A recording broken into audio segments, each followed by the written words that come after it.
გამარჯობა და გამარჯობა რა თქმა უნდა ყველა ქართულ საქმეში. განმეორმა დღეებმა გვანახა რომ სტექიასთა ბრძოლა ადვილი არ არის, მაგრამ არ ითქმის რომ შეუძლებელია თუ ამ ყოველივისთვის მზად ხარ. სწორედ აქედან გამომდინარე მე თემობო კელავაძემ სურს კიდევ ერთი ახალი პროექტი წარმოგიდგინოთ, პროექტი უსაფრთხოება უპირველესია, რომლის მთავარი მიზანიც გახლავთ მთელი საქართველოს მასშტაბით ყოველი ჩვენი თანამოქალაქის მაქსიმალური დაცვა. Așa proiectul უსაფრთხოება უპირველესია შედგება სამი ძირითადი ნაბიჯისაგან. პირველი ნაბიჯი რა თქმა უნდა მეტი დაფასება ჩვენ მეხანძრიმაშველებს ჩვენი დროის გმირებს. და მე სრული მაგდა მოვითხოვ კიდევაც რომ მინიმუმ 3000 ლარიდან ეწყებოდეთ ხელფასი და ხელფასი ეძებოდეთ გამოცდილებიდან და წოდებებიდან გამომდინარე. ასევე ადამიანები, ანუ მეხანძრიმაშველები, რომლებიც სიცოცხლის ფასად იბრძვიან ნებისმიერ სტიქიური უბედურების წინააღმდეგ სხვა ადამიანის სიცოცხლის გადასარჩენად, მინიმალურზე აქ არ უნდა ქონდეს საუბარი და პირდაპირ 100%-იანი სამედიცინო დაზღვევა უნდა ქონდეთ, როგორც მეხანძრიმაშველებს, ასევე მისი ოჯახის წევრებსაც.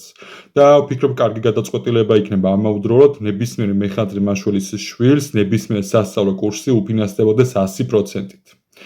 სახელმწიფოს მხრიდან. ვფიქრობ, ეს არის სუმცირედი, რაც შეგვიძლია ამ ადამიანებს გავუკეთოთ. ამავდროულად პროექტი უსაფრთხოება უპირველესიას მეორე ნაბიჯი გახლავთ განათლება. განათლება არის მძლავრი ბერკეტი ნებისმიერ სიტუაციაში.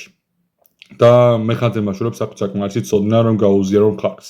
ვფიქრობ, ძალიან კარგი გადაწყვეტილება იქნება სახელმწიფოს მხრიდან, რომ მთელი საქართველოს მასშტაბით, სადაც კი მეხანძრიმაშველების შტაბები არსებობს, ტარდებოდეს საჯარო ლექციები ამ საკითხებთან დაკავშირებით, თუ როგორ უნდა ვებრძოლოთ სტიქიას და ასე შემდეგ. მოკლედ გვიზიარდნენ თავის გამოცდილებას და მე სიამოვნებით გეუბნებით, რომ დავესწრებოდი მსგავს საჯარო ლექციებს და ავიმაღლებდით ცოდნას კონკრეტულად ნებისმიერ საკითხში, რასაც მეხანძრიმაშველების ფლობენ.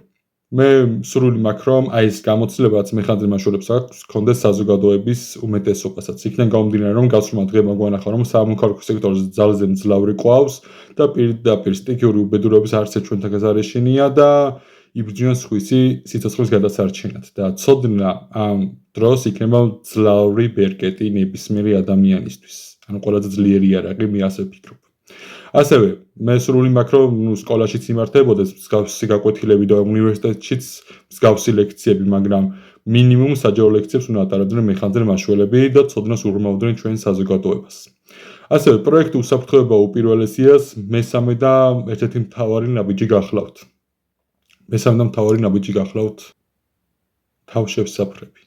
თავშესაფრები უნდა გქონდეს მთელი საქართველოს მასშტაბით. მით უმეტეს გეოპოლიტიკურადაც, გეოგრაფიულადაც ისეთ ქვეყანაში ვცხოვრობთ, რომ თავშესაფრები უმნიშვნელოვანესი არის. ამიტომაც რისი აღდგენის საშუალებაც გვაქვს, უნდა აღვადგინოთ, ხოლო რისი საშუალებაც არ გვაქვს, რომ აღვადგინოთ, უნდა ავაშინოთ ახალი.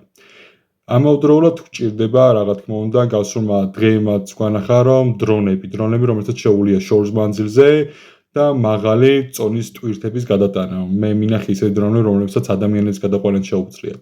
ამიტომ უმნიშვნელოვანესი არის დრონების არა მარტო ყიდვა, არამედ წარმოებაზე ვიფიქროთ და დრონები არ უნდა იყოს მხოლოდ იმ ხრივ, რომ აი წამალი მივაწოდოთ, საკვები მივაწოდოთ, ადამიანები გადავყოთ თუნდაც, არამედ მე ვგულისხმობ იმას, რომ სამხედრო დრონებიც გვჭირდება ჩვენს ქვეყანას და ამაზე უნდა გავდავდგათ ნაბიჯი, რომ დავიწყოთ დრონების წარმოებაც, რომლებიც არა მარტო მეხანძრიმაშველებს, არამედ ჩვენ სამხედროებსაც დაეხმარებათ.